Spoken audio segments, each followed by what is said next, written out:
right, tomorrow's leaders, welcome to the show. Welcome back. Thank you for your faithful listening. I know when you saw the notification on your podcast system saying tomorrow's leader, new episode, you're thinking, I haven't seen a new episode in a long time. Yes, I know it's been a long time. I've been on the road a lot, but the good news is I've built up a tremendous amount of episodes that I have in the bank that are going to be produced. I've got tons and tons of content to share with you from all kinds of different scenarios, situations, and traveling experiences. So I'm in production mode now, so you will be seeing quite a bit come through soon. So thank you for your patience. Part of my travels were to Mexico. I went to Puerto Vallarta with my kiddos, and it was fantastic. I highly recommend going to Puerto Vallarta if you have never been before.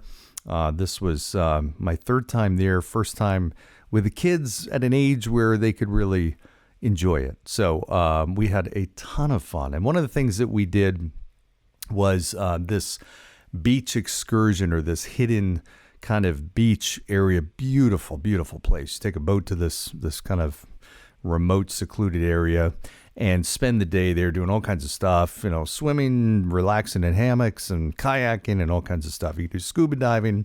And one of the things they had were these different courses or stations or whatever you call them that you could kind of test your ability to handle fear or get your adrenaline rush. And for those of you who've been listening to the show for a while, I love seeking those types of things. I've done skydiving before. I've done all kinds of stuff. If you remember back a number of episodes, I think there was probably, to this point, a couple of years ago, I told the story of the scariest experience truly that I've ever had, which was jumping off a 100-foot platform, kind of right at the top of the treetops, and truly much more scary than skydiving. So go back if you can find that episode. It's probably around 100 or so, but it's a cool story. So one of the things that we had at this excursion was this one kind of test of your ability to handle fear. And what it was, if you can picture this, were a series of telephone poles that you had to stand up on the top of. And it started off as like 2 feet tall, so it was really nothing. And then it goes to 3 feet, and then there's the one next to it. And these are all probably, I'm going to say, 3 feet apart from each other. So it's close enough so you can step to the other one, but it's far enough so you can't just put your foot out there. You really have to make the full commitment. So it's not like you get more than one chance. So if you're going for it, you're going for it. You're either making it or you're falling. And of course they have a harness. So you've got this belt or this harness, and you've got this cable, and this cable is running all the way, up to the very, very top, high up. And there's a girl that's holding this pulley thing that's kind of, if you were to fall off, she's the one holding you, which that's another fear factor, because I'm thinking, okay, I'm 250 pounds. Is she going to be able to operate this thing and avoid me splatting into the ground like a pancake? So in any event, they're 3 feet apart. It starts at 2 feet high, then it's 4 feet, then it's 6 feet, then it's 8 feet, then it's 10 feet. And you go through this course and this sequential order of these telephone poles, and you're going on stepping on top. Now you have nothing to hold on to. There's nothing. So your hands are free, if you can picture this, and you're truly stepping onto the top of a telephone pole. So there's no room on the top of a telephone pole. Your feet barely fit on it. And it's one thing when they're 2, 4, 6, 8, 10 feet off the ground. But as they get higher and higher, this is the scariest looking thing. Just if you look at it, you're thinking, okay, wait a sec, I don't want to do this. And so they go up sequentially up to the highest one. I'm going to say it's 40 or 50 feet off the ground. It is really high. And so we're looking at this. I'm with my kids, and we all decide, okay, we're going to do it. You get strapped up in the harness. We're watching a couple of people do it before us. People are falling off. Sky goes first, brave soul.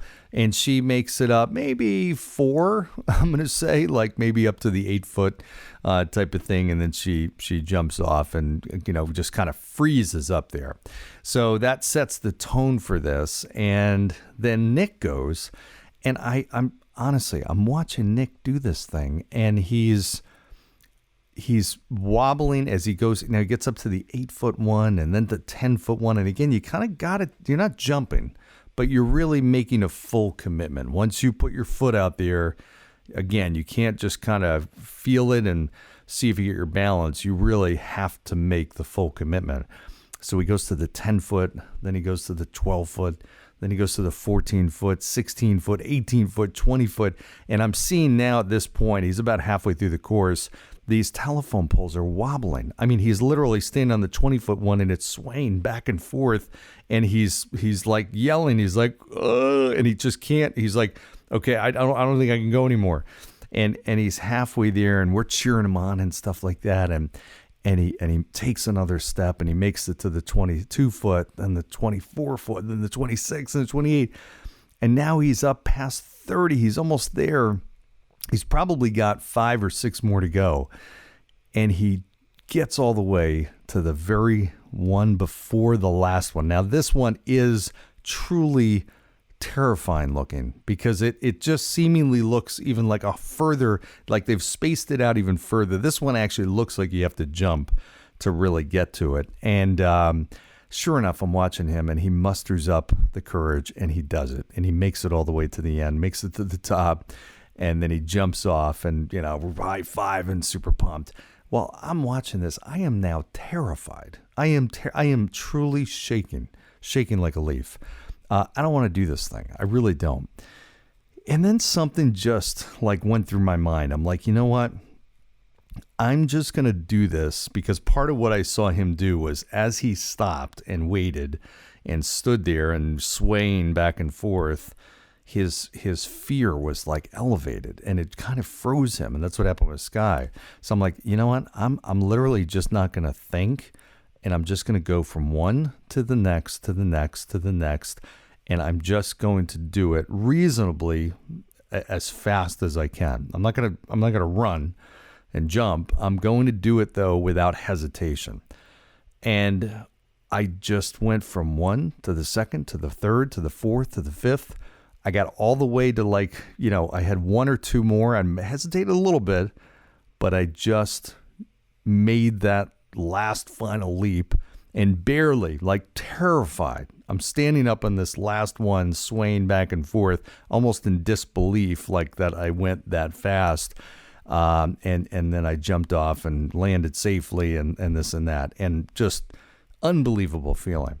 But here was the key thing. The thing that this made me realize is how important, last episode I talked about fear factor and how you can change your ability to handle fear based on changing your surroundings. I gave the example of watching a movie with somebody, a scary movie, versus watching it by yourself in a dark old house that's uninhabited, and you're up in the attic. I mean, just terrifying situation makes a really scary situation that much worse, versus if you watch it with other people. Go back to that episode, take a listen. But this is another factor, right? So that the worst part about fear is that we tend to make it worse by just waiting, right? That the anticipation is the worst part. So there's so many scary things that we have to do, and stepping outside our comfort zone. And the worst part of it is not actually the moment that we're doing it. It's all those moments before that we're thinking about it. And we're thinking about it. We're not thinking about the success. We're thinking about the failure. We're thinking about falling off and, falling off this pole, and this girl's not able to hold me, and I splat on the ground. I'm thinking about the worst case scenario. So if I'm thinking about that call, that big call that's making me really nervous, I don't want to make it. I'm not thinking about making the call and having a successful outcome. The more I'm thinking, I'm actually anticipating and drumming up all these horrible scenarios in my mind, right? I'm thinking about this person hanging up on me or not being receptive. Or if I'm thinking about taking a chance with something, I'm just thinking, the longer I think, about all the possible things that could go wrong. I'm thinking about the embarrassment, the failure, the setback, the rejection, the disappointment, whatever it is. Those are the things that are filling my mind. That's just human tendency. So the next time you're facing a fear, just jump at it.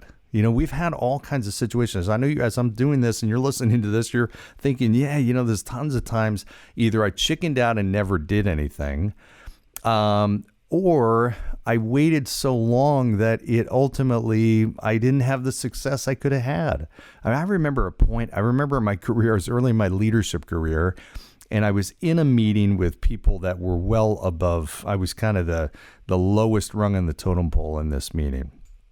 But I remember the conversation, and I remember I had an idea, something that I was going to throw out that really I think could have solved the problem or would have been a good idea. And I'm sitting there thinking, I'm like, you know, I'm the new guy here. I was just like, I'm at place and I'm kind of thinking to myself, maybe it's really not that good of an idea. And maybe it's, you know, I just kind of rethought it and I'm thinking, okay, well, maybe after the meeting, I'll throw it out. And we get toward the end of the meeting and someone else throws out the idea and they throw out the idea and everybody says, wow, that's awesome. That's exactly what we need to do. Now I'm sitting here thinking, I thought of that like 30 minutes ago, but I was too chicken to say something. And because of that, I lost the opportunity to get some recognition or some credit, or at that point early in my career, that's, you know, the new guy that gives an idea that's actually valuable. There's some benefit to that, right? But because I thought too long and I'm hesitant and I'm weighing out all these factors that probably were unrealistic, I ended up not saying something I should have said. And then because of that, I didn't get the credit that I should have gotten. It was somebody else that did. So, you know, I think about things like that. There's all kinds of stuff, and that you might be thinking about that call you have to make or the conversation you need to have. One of the episodes I did a while back was the 3% that makes the other 97% happen. One of the easiest things you can do to overcome that fear factor is if you've got a tough conversation that you need to have with somebody and you've just been delaying it because of fear, is just make the first step. Tell that person, hey, I have something really important that I want to talk to you about. Can we talk tomorrow night or tomorrow morning or today?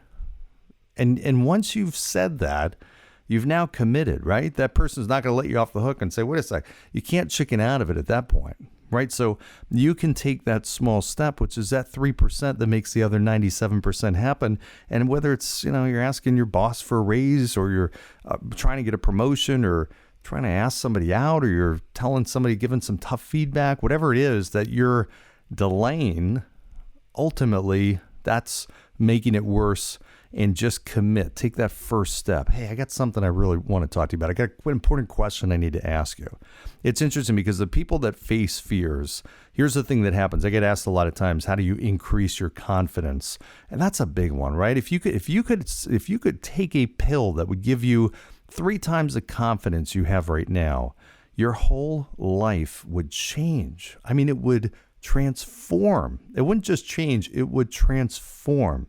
Just from that one extra element, the added confidence. It would push you to do things you wouldn't normally do. And ultimately, what that would do is cause you to have success and opportunities that you wouldn't have normally. And that's the biggest thing. People that face their fears, they're the ones that grow the fastest and grow the most. They're the ones that succeed the most. They're the ones that have the most opportunities. They're the ones that ultimately have the most happiness. They have the most confidence in general, because they've done these things and they know they've pushed themselves and have the ability to push themselves through fear. They're the ones that get promotions and those great opportunities, and it all comes from your ability to face fear. So think about this. Think about the next time you're facing it. Just press the go button. Just do it. Go in a robot mode and force yourself to do it. Pick up the phone and make that phone call. Shoot that text over to that person. Whatever it is, take that initial step that commits you to doing the rest of it. And instead of waiting and thinking about all the negative stuff that could happen, just do it. Nike's saying it's fantastic and it applies for life so well. Just do it. So I'm hoping that gets the wheels turning today. I hope that gets you kind of off the ledge and doing something that you might have been afraid of doing before. And if so, I'd love to hear about it. Tell me. I'm hoping this is valuable for you and you kind of take this into your day, into your week, and help you make it a better day than it would have been otherwise. I appreciate you listening. As always, like, share, subscribe, go down below, give a 5-star review. I am always interested in your ideas for future guests and topics, so make sure you let me know your thoughts and ideas. And until next time, thank you for joining today. I'll talk to you soon. Bye.